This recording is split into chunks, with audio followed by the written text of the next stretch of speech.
County moves forward with an independent investigation into the deadly Brook Hollow apartment fire that killed 22-year-old Paoli Badesky.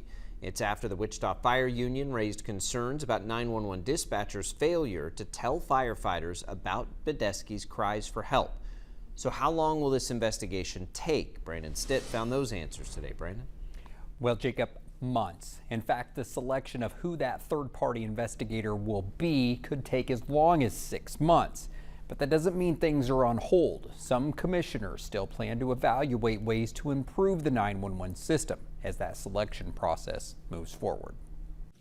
My motion is to approve the recommendations of the Wichita-Sedgwick County Emergency Communication Advisory Board. That motion passed unanimously by county commissioners. Now it goes to the city council and will move a third-party investigation into the Brook Hollow apartment fire forward. That October fire killed 22-year-old Paoli Badesky and raised questions of how 911 dispatch handled the call.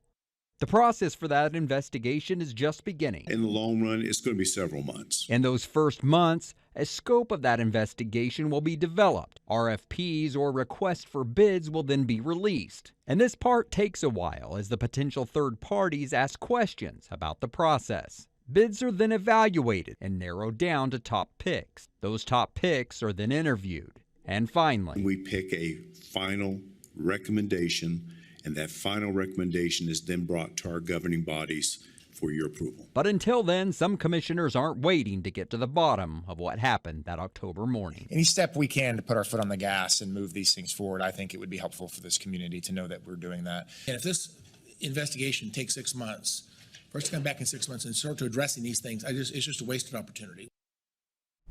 And just minutes ago, I spoke with the Badesky family attorney in response to that investigation moving forward. He says it's too early for praise or criticism, but the family hopes to see an efficient and thorough investigation that holds the responsible parties accountable and leads to meaningful change. Jacob?